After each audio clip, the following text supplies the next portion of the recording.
오 죄인아, 내 목청을 아끼지 말아라. 힘을 다해 부르짖어라. 그렇게 말씀을 하시죠. 그렇지만 기도하시죠. 어, 아껴서, 목소리 아껴서, 뭐 하시겠습니까? 그죠? 아, 가수들도, 배우들도, 어쨌든 어떤 사람들도 얼마나 많은 연습을, 소리를 지르는 연습. 여러분, 배우들이 얼마나 많은 소리 지르는 거 아십니까? 목청을 띄워야 연극하는 여기에서 저기까지 있는 관객이 들리니까 그 소리를 띄우기 위해서 엄청나게 애를 많이 씁니다. 그죠? 가수도 마찬가지겠죠. 자기 목소리를 내기 위해서 1시간, 2시간 전국 순회 공연을 하려면 목이 쉬면 안 되잖아요. 그러면 자기 음을 내기 위해서 얼마나 많은 시간들을 목청을 돋우는지 연습을 하는지. 옛날 우리나라 판소리는 어디 가서 연습했어요? 어디 포포 아래 가가지고 뭐예요? 노래 부르고 뭐 하고 했다 그러잖아요. 그죠? 무식한 방법이지만 어쨌든 내가 하나님 앞에 자녀답게 살기 위해서 목청을 올리는 것, 소리를 높이는 것, 그것이 기도할 때든, 그것이 말씀을 읽는 것이든, 아니면 찬양하는 것이든, 내 목청을 아끼시면 안 됩니다. 그죠? 그 목청을 여러분들이 팡! 틔울 수 있기를 주의 이름으로 축복합니다. 아멘. 우리 지금 조홍자매가 코가 조금 까졌습니다. 왜 그러냐면 어저께 나랑 자전거 연습하다가 콩 넘어졌어요. 콩 넘어졌어요. 우리 애들은 자전거 연습하다가 많이 까졌습니다. 괜찮아요? 이거 하나는 분명합니다. 여러분들이 사회로부터 누군가로부터 여러분이 무시를 당하면 제가 무시를 당하는 거예요. 그러면 제가 무시를 당하면 교회가 무시를 당하는 것이고 하나님이 무시를 당하는 거죠. 다른 말로 하면 여러분들이 세상에 좀 더 당당해져야 합니다. 더 당당해져야 하고 더 자신이 있어야 하고 더 자신을 잘 드러낼 수 있어야 합니다. 크리스찬으로서. 예수 믿는 자로서 내 자신이 좀 당당해야 합니다. 그죠? 그래서 여러분들이 당당하면 교회도 당당해지는 것이고 하나님도 영광도 드러내는 것이고 그죠? 그러나 여러분이 요거를 먹거나 여러분들이 무시를 당하게 되면 여러분이 믿는 하나님이 어떻게 됩니까? 그렇게 되는 거예요. 잘 기억하시기를 주의 이름으로 축복합니다. 오늘 요한복음 3장은 어떤 말씀인지 이 사순절에 왜 이 말씀이 나왔는지 우리 다시 한번 생각해 보십시다. 바리새인 중에 니고데모라는 사람이 있습니다. 그 사람은 딱 지칭하기를 바리새인이라고 지칭을 해 놓았어요. 바리새인, 사두개인, 젤롯당, 그 다음에 금욕주의자들, 세례요한처럼 저기 광야에서 사는 사람들. 이 세상에 돈도 명예도 싫고 다 싫고 오직 구원자만 기다리는 사람들. 그 보통 네 부류의 사람들이 있었어요. 한 90%는 다 바리새인들이었어요. 90%가 다 그랬어요. 그리고 한 5%는 사두개인들. 그래서 한 3%는 저기 젤로땅들. 뭐 하는 사람이냐면 우리가 로마로부터 폭력을 통해서 전쟁을 통해서 이겨내자는 거죠. 쉽게 말하면 테러리스트들이에요. 우리나라 일제시대 치면 광복군들이에요. 광복군들. 그러죠? 그러니까 여러분 유대사회에서 젤로땅은 나쁜 사람들이 아니에요. 우리나라 사람들이 광복군을 욕할 수는 없잖아요. 저 일제의 만행을 빨리 없애는 방법은 일제군과 일본군과 싸워가지고, 그죠? 싸워가지고 승리하는 거잖아요. 그러니까 광복군을 만들고 만주벌판에서 싸우고 중국에서 싸우고 한국에서 싸우고 곳곳에서 빨치산 투쟁을 하고 우리나라 빨치산이 중국 때 있었던 게 아닙니다. 6.25 전쟁 때 있었던 게 아닙니다. 그게 일본 제국주의 때부터 있었던 거예요. 다시 말하면 테러리스트들이에요. 습격하고 일본 경찰서를 습격하고 파출소를 습격하고 막 이런 사람들이었죠. 그게 일제시대부터 있었던 우리의 전통입니다. 그 일본 애들은요, 사람 구는 많지 아니하고 잡을 수가 없죠. 계속 산을 뒤질 수는 없는 거 아니에요. 그 작은 병력으로. 그러니까 어떻게 할 수가 없는 거죠. 그래서 발달되어져 있는 거예요. 그 빨치산들이 6.25 전쟁이 터지자 누구에게 기속이 되냐면 북한에 기속이 된 거예요. 그래서 그 세력들이 그렇게 규합이 되어버린 겁니다. 그런 어떤 역사적인 정황이 있죠. 그 지금 니고데모는 어떤 사람이에요? 바리새인이에요. 바리새인. 모세의 율법을 지켜서 하나님의 나라를 이루고, 그리고 우리가 로마 제국으로부터 압제를 당하고 있으니 독립을 하자는 사람들이에요. 근데 그 니고데모라는 유대인의 지도자가 밤에 예수님께 왔어요. 몰래 온 거죠. 몰래 왔잖아요. 몰래 왔어요. 왜 몰래 왔을까요? 여러 가지 추측할 수 있죠. 하나는 다른 사람들이 나를 보면 내가 유대인의 지도자인데 대낮에 가면 니고데모 저기 왜 예수한테 가지? 이렇게 할 수 있잖아요. 그죠? 저 왜 나사렛 예수한테 니고데모가 우리 지도자 왜 저기 가지? 이렇게 된다고요. 그럼 밤에 가면 아무도 몰라요. 밤에 가면 아무도 몰라요. 그죠? 시커먼하니까. 가로등 있는 세월이 아니니까 시커멓잖아요. 그러니까 아무도 몰라요. 또 하나는 진짜 궁금한 게 있을 때는 밤에 가야 합니다. 맞죠? 진짜 궁금한 게 있었던 거죠. 유대인이 지도자로서 모세의 율법을 지키고 지도자니까 가르치는 사람이잖아요. 이래야 된다, 저렇게 된다, 저렇게 해야 된다. 모세 오경을 지켜야 하고 십계명을 지켜야 한다. 그죠? 그리고 늘 강론했을 거 아니에요. 이 사람이 제자들도 많을 거 아니에요. 지도자는 혼자 떨렁 있는 게 아니잖아요. 제자들이 많이 있습니다. 이 사람들에게 뭐라고 이야기했을까요? 모세오경, 창세기, 출애굽기, 레위기, 민수기, 신명기에 있는 말씀을 잘 지켜내고 하나님을 경외하고 이웃을 사랑하고 그리고 십계명이니 계명을 잘 지키고 우상을 섬기지 말고 열심히 부지런히 노동을 해서 일을 하고 그죠? 그리고 그 소출을 바치고 하나님께 드리고 뿐만 아니라 네가 소출을 거두거든 너 밭의 가장자리 끄트머리에 있는 거를 함부로 따지 말고 왜냐하면 고아와 가부와 가난한 이들과 나그네들과 이방인들 외국인들이 배가 고프지 아니하도록 적어도 살 수 있도록 굶어서 죽지는 아니하도록 해라고 가르치는 사람이 누구예요? 이 사람이에요. 이 사람 나쁜 사람입니까? 좋은 사람입니까? 그래서 바리새인들이 나쁜 사람은 아니에요. 단지 예수님을 몰라봐서 이상한 거죠. 아니에요. 구약 성경에 두 가지의 기도가 있습니다. 하나는 아굴의 기도와 하나는 야베스의 기도가 있습니다. 아굴의 기도는 무엇입니까? 하나님 저를 가난하게도 말고 부하게도 말게 해주십시오. 이유는 첫째는 가난해서 내가 다른 사람의 물건을 도둑질 해가지고 하나님의 이름에 먹칠을 할까봐 나를 가난하게 해주지 말아달라는 거예요. 또 하나는 저를 부하게 하지 말아 주십시오. 내가 너무 부자가 되어버려가지고 하나님을 모를까라 말을 할까봐 두렵다는 거죠.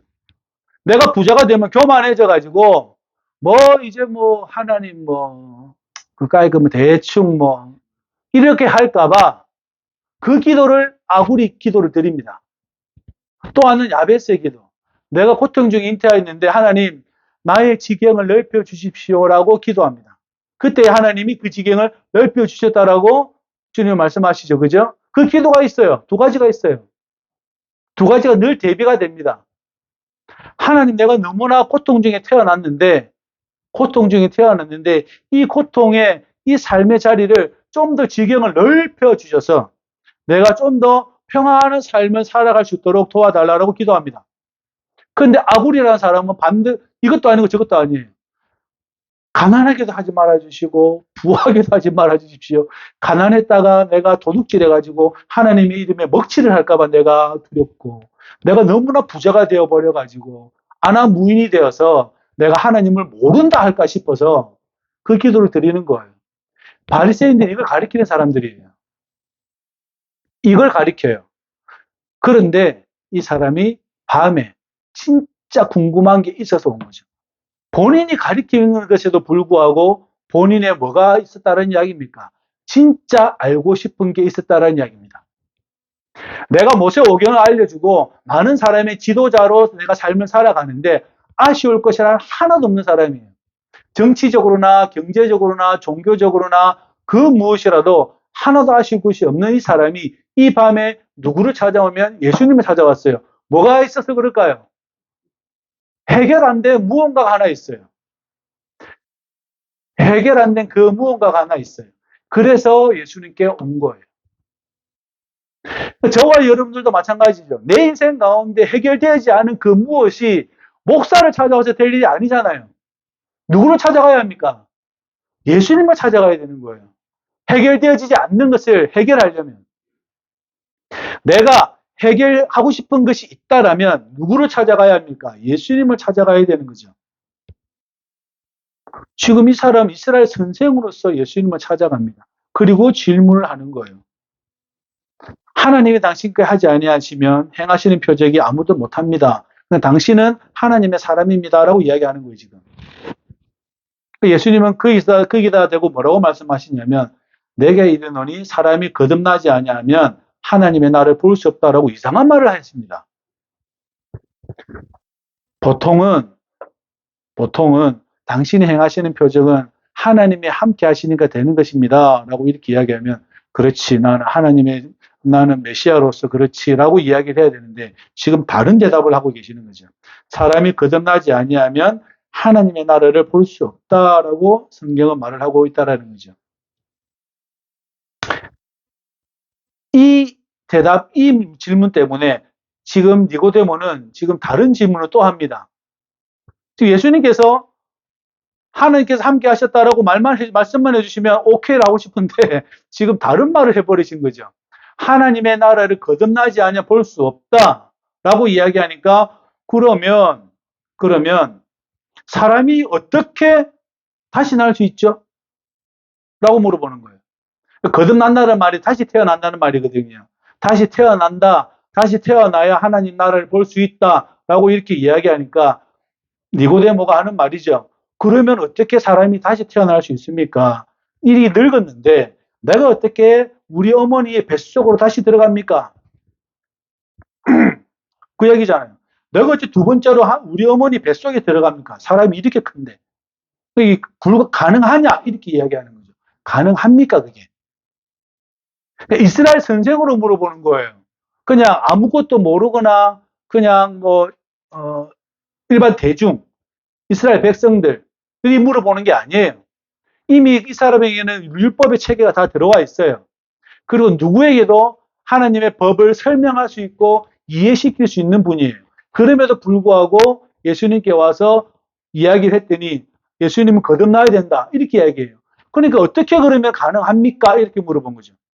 내가 이렇게 늙었는데 어떻게 내가 우리 어머니 모태로 들어갑니까? 라고 이렇게 이야기할 때 예수님께서 뭐라고 얘기하냐면 물과 성령으로 나야 된다라고 이렇게 얘기합니다. 물과 성령으로 나야 된다라고 성경은 말을 하고 있다는 거죠. 네가 그것이 되어지고 다시 태어난다라는 것은 물과 성령으로 되어진다라고 성경은 말을 하고 있다라는 것이죠. 다시 말하면 물은 자신의 눈물입니다.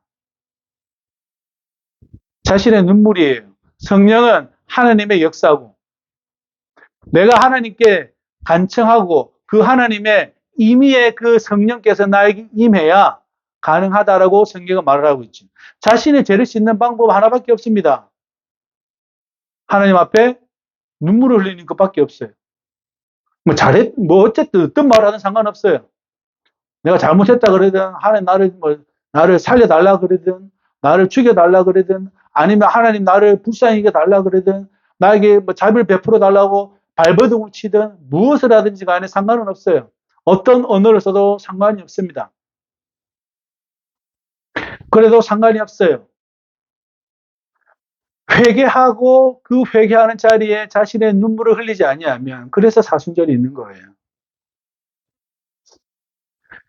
내가 지금 해결되어지지 않은 것이 있어서 예수님께 왔더니 예수님은 거듭나라 그래요. 내가 유대인의 선생으로 모르는 게 하나도 없는데 그럼에도 불구하고 뭐가 궁금했을까요? 무엇이 궁금했길래 예수님에게 와서 물어봤을까요? 결국은 자기가 안다는 것과 자기라는 인생은 전혀 별개의 문제인 거죠. 잘 기억하셔야 됩니다. 저도 마찬가지예요. 여러분의 말씀드린 저도. 내가 아는 것과 나라는 존재는 별개의 문제예요. 별개의 문제라고. 내가 아는 것과 내 영혼의 문제는 다른 문제예요. 설명은 잘하고 있는데 내가 복음으로 떨어질까 두려워하는 사도 바울의 모습을 보십시오. 내가 멀어질까 싶어서 두려워하는 모습을 보십시오. 별개의 문제입니다. 사람들은 자신의 생각이 자신의 영혼과 같이 맞다라고 착각하고 있습니다. 이게 가장 큰 문제예요. 지난주에 가장 큰 문제를 일으켰던 저기 부산의 어느 교회 김모모 목사가 부구역자들에게 막 엄청난 말을 해댔죠. 그죠? 막 입에 담을 수 없는 말을 했습니다. TV에는 너무나 좋은 분, 할렐루야, 이런 분들. 은혜의 말을 했던 사람이 부교육자가 너무나 심한 말을 늘 들으니까 녹음을 했나 봐요. 녹음을 했나 봐. 그러니까 막 이제 욕설이 나왔겠죠. 부교육자 한두 명이겠어요. 엄청 많은 사람들한테 그렇게 늘 하고 살았던 거죠. 방송에서 보여주는 이미지와 설교단에서 보여주는 이미지와 실제적인 그 사람의 삶의 태도는 달랐던 거죠. 그러니까 부교육자가 뭐 녹음을 한 거예요. 녹음을. 그러니 이제 육성이 다 나온 거죠. 고신측 총회장이 될 사람인데 이제 탈락이 돼버렸습니다. 탈락이 돼버렸어요. 총회장이 할 사람이 탈락이 돼버렸습니다. 내가 누군가에게 복음을 설명하고 예수를 설명하고 십자가를 설명하고 부활을 설명하는 것이 내 것이라고 착각한 거죠.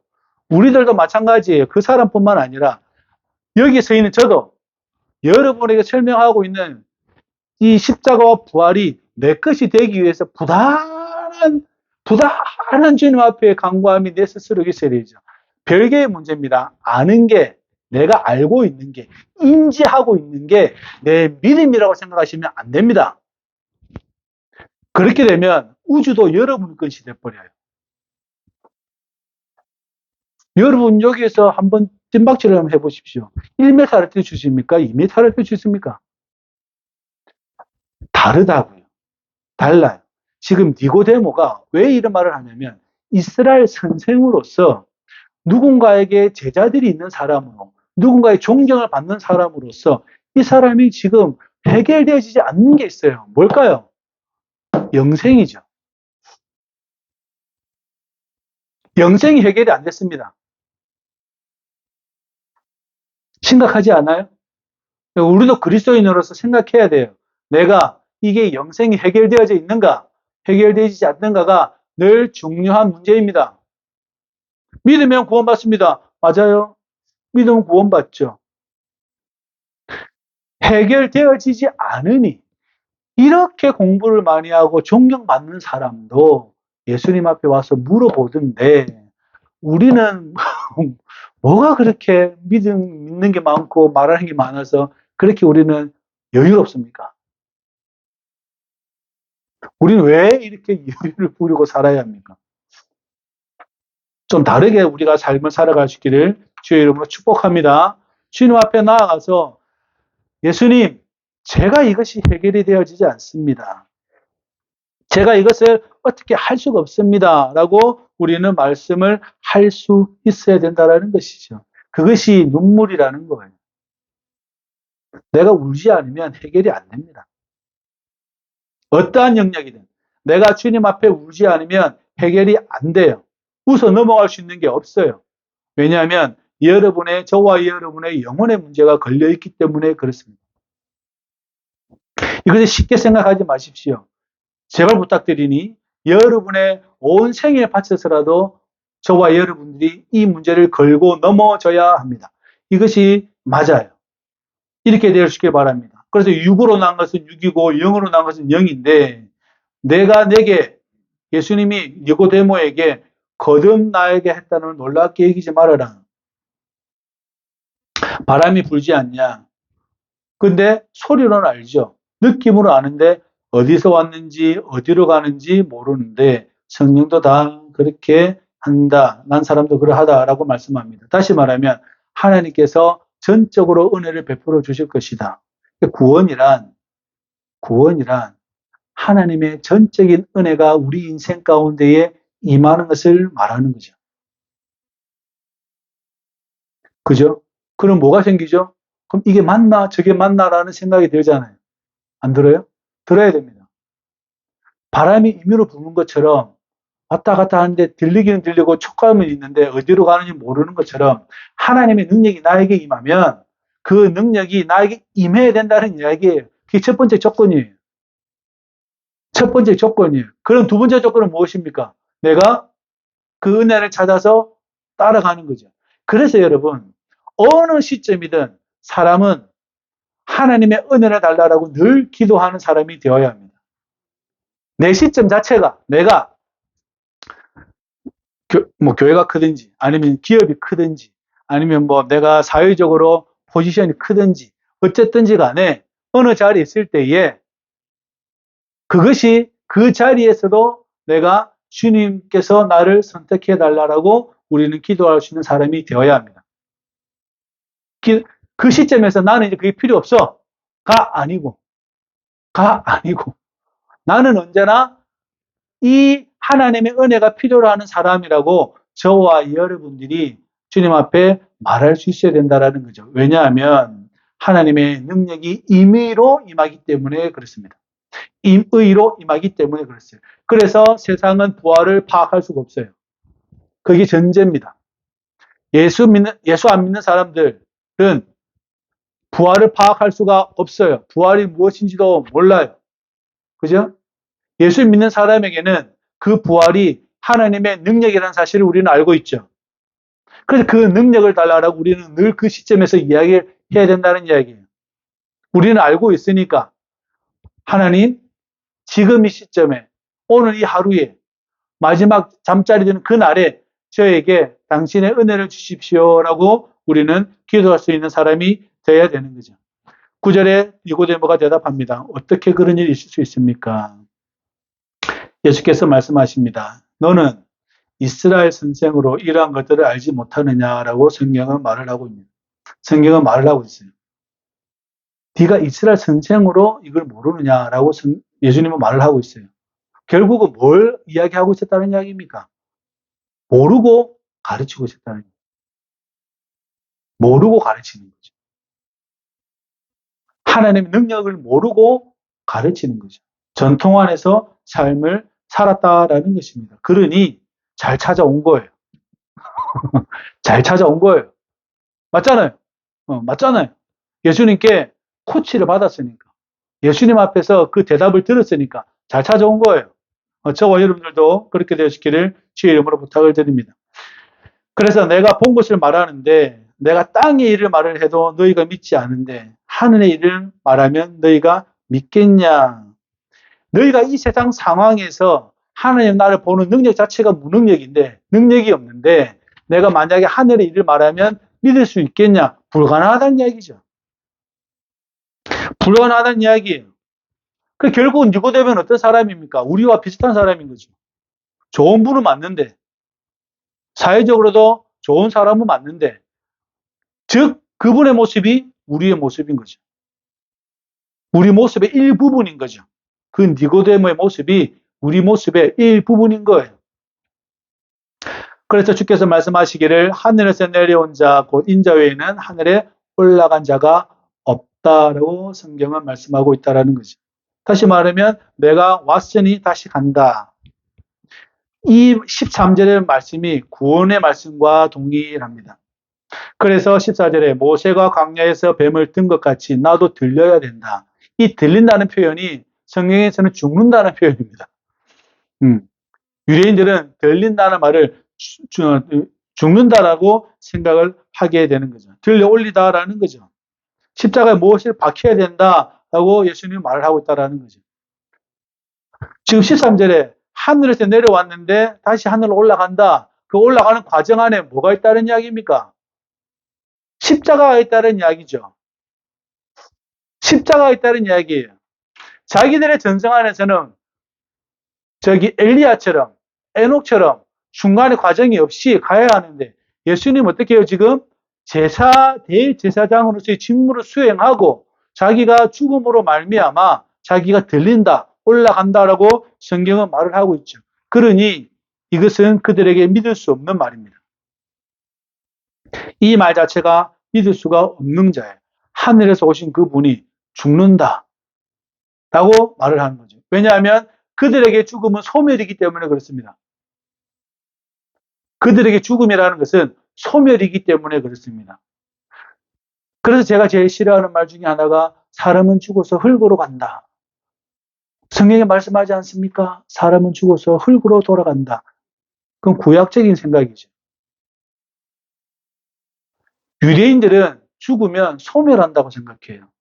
그래서 시편에도 뭐라고 이야기합니까? 사람이 죽으면 생각도 소멸되나니 이렇게 얘기하는 거예요. 소멸되는 거예요. 근데 그래서 이 이야기를 하면 못 알아듣는 거죠. 소멸이잖아요. 근데 예수님은요? 아니다. 그 과정이 뭘로 변한다는 거죠? 변형된다. 부활이다라고 말씀을 하고 있다라는 거예요. 부활이다. 이 사건을 어디서 봅니까? 변화산 사건에서 보는 거죠. 사람이 변하는 것을 세 분의 사도들께서 보시는 거죠. 그죠? 그리고 나서 16절에서 저와 여러분들이 너무나 잘 아는 말씀이 펼쳐집니다. 함께 읽어볼까요? 16절 시작. 하나님이 세상을 이처럼 사랑하사 독생자를 주셨으니 이는 그를 믿는 자마다 멸망하지 않고 영생을 얻게 하려 하심이라. 아멘. 그를 믿는 자마다 거듭난다라는 말은 무엇입니까? 라고 물어보면 믿는다라는 뜻입니다. 이 믿는다가 내 온 영혼과 결합이 되어져야 합니다. 나 믿어요. 나 믿어요. 가 아니라. 아니라. 나 믿어요. 여러분 믿어야 됩니다. 목사로서 교회가 커서 믿어야 됩니다. 믿어야 됩니다. 우리 믿습니다. 해가지고 믿어요. 그렇게 영혼을 결합시키지 마시고 내 영혼이 온전히 그 믿음 때문에 그 믿음으로 말미암아 내 자신이 다시 바뀌어지는 그래서 사도 바울께서는 저와 여러분들에게 뭐라고 말씀하시냐면 성경을 통해서 새로운 피조물이다. 믿는 자는 새로운 피조물이다라고 성경은 말을 하고 있다는 거예요. 예수님이 오셔가지고 무엇이 바뀌었습니까? 이 세상에 바뀐 게 뭐가 있습니까? 예수님 죽으시고 부활하신 다음에 유대 사회가 바뀌었어요? 로마 사회가 바뀌었습니까? 지구촌이 확 바뀌었어요? 그 창조를 말하는 게 아니에요. 뭐가 바뀌었다라는 겁니까? 사람이 바뀌었다라는 이야기예요. 하나님이 인간을 이처럼 사랑하사 독생자를 주셨으니 그를 믿는 자마다 멸망하지 않고 영생을 얻게 하려 하십니다라는 이야기예요. 여기서 세상은 인간을 말을 하는 거예요. 이 지구 자체를 말하는 게 아니라 우주 자체를 말하는 게 아니라 무엇이 바뀌었습니까? 로마가 바뀌었습니까? 몽골이 바뀌었습니까? 중국이 바뀌었습니까? 일본이 바뀌었습니까? 무엇이 바뀌었냐고요? 인간이 바뀌었죠.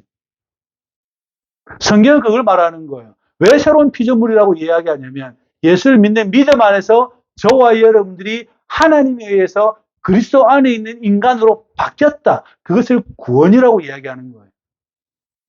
그렇기 때문에 함부로 살면 안 되고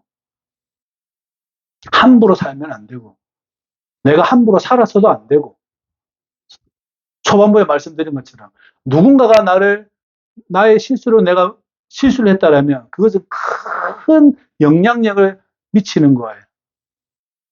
교회와 하나님께 영향을 미치는 거예요.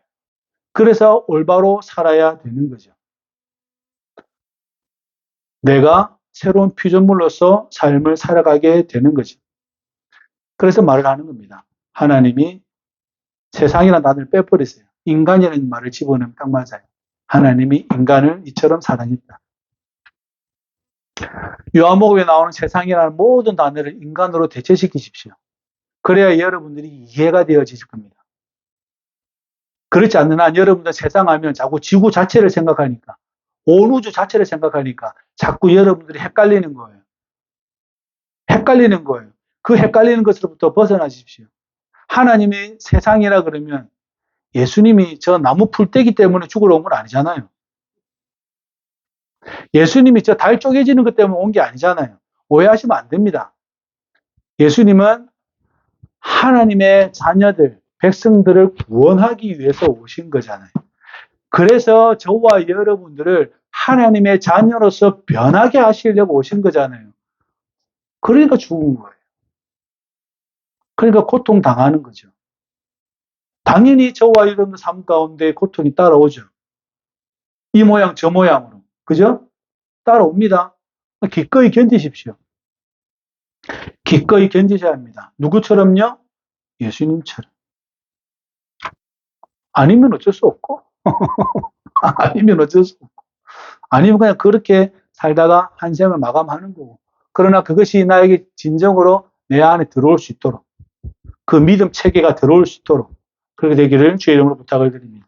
17절에 하나님이 그 아들을 세상에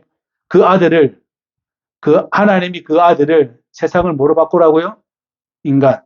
하나님이 그 아들을 인간에게 보내신 것은 인간을 심판하려 하심이 아니요 그로 말미암아 인간이 구원을 받게 하려 하십니다. 라고 여러분이 번역해서 읽으십시오. 그러면 어떤 의미인지 요한복음이 여러분 눈앞에 딱 보일 거예요. 하나님이 그 아들을 인간에게 보내신 것은 인간을 심판하려 하심이 아니에요. 저 풀 심판하려 온 게 아니라고요. 인간을 심판하려 온 게 아니라 인간이 구원을 받게 하려고 오셨다. 기독교가 이게 답니다. 다. 늘 똑같은 말을 똑같이 하고 있지만 다르게 표현할 뿐이에요. 그리스도교는 이걸 말하고 있어요. 하나님이 인간에게 예수님을 보내신 것은 인간을 심판하려 한 게 아니라 인간을 사랑하기 위해서 보내신 거예요. 그게 기독교의 전부예요. 그러니 저와 여러분들도 저 문을 나갈 때는 나는 어떠한 사랑을 해야 될 것인가를 늘 고민하는 저와 여러분 되기를 주의 이름으로 축복합니다. 그것이 우리가 살아가야 하는 본질적인 이유예요. 그게 본질적인 이유. 그래서 사랑하지 않는 자는 믿지 아니한다 같은 말입니다. 사랑하지 아니하는 자는 믿지 아니한다 같은 말입니다. 믿는다라는 말은 나는 믿어요 이거 아니고요. 거짓말입니다. 사랑할 수 있냐 사랑할 수 없냐의 차이입니다. 예수의 이름으로 사랑하냐 믿는다. 예수의 이름으로 사랑을 안 해 말만 믿는데 그거는 믿는 게 아니에요. 미안한 이야기지만 아니에요. 아니면 그것이 맞다라고 말하는 교회를 찾아가십시오. 그러면 돼요. 저에게는 사랑하지 않는 자는 믿는 자가 아니에요. 저에게는 그래요. 적어도. 그러니 함부로 할 수가 없죠. 최선을 다할 수밖에 없고 사랑할 수밖에 없고. 그죠? 코가 아프죠? 계속해서 내가 괴롭힐 거야. 계속해서 내가 괴롭힐 거야. 그 고통에서 빠져나오도록. 진짜 그랬다니까요. 어저께 자전거를 앓기면서 내 마음이 너무 아픈 거야. 내 마음이 너무 아픈 거야. 어른들은 뭘 알려준 거예요? 뭘 지도해 준 거예요? 열심히 살도록, 그리고 한 크리스찬으로서 살도록 해야지.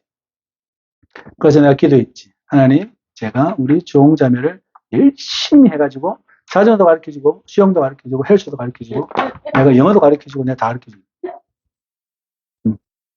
왜요? 사랑하는 게 믿는다라는 뜻입니다. 잘 기억하십시오. 그게 맞아요. 사랑하는 게 믿는 거예요. 그 삶이 나에게 펼쳐졌다는 것 하나만으로도 내가 한 사람을 사랑한 것만이라도 그것은 여러분 세상에서 제일 훌륭한 일을 한 거예요. 우리 아들도 마찬가지입니다. 여러분들도 마찬가지입니다. 여러분의 연약함이 있다면 목회자 눈에 딱 띄입니다. 그죠? 그러면 목회자는 그것을 딱 보고 어떻게 하죠? 사랑하겠다라고 달려드는 거죠. 그래서 크면 절대 못해요. 사이즈가 커져버리면 절대 못합니다. 몸이 힘들어서. 절대 못해요. 사이즈가 작은 게 좋아요. 크면 안 돼. 작으면 이렇게 사랑하는 게 쉽잖아요. 그죠? 우린 서로 사랑하기 쉽잖아요. 그렇게 되시기를 주의 이름으로 축복합니다. 하나님이 예수님을 이 땅에 보내신 것은 이 땅을 정죄하려고 보낸 게 아닙니다. 사랑을 알려주기 위해서 보내신 거죠. 그래서 여러분을 무엇을 삼으시려고 예수를 믿게 하셨다는 이야기입니까? 여러분들을 사랑이 되게 하려고 하나님이 예수님을 보내셨다라는 겁니다. 그러면 한 번만 여러분 주위를 보십시오. 내가 사랑해야 될 대상이 누가 있는지 딱 한 사람만 사랑해 주십시오.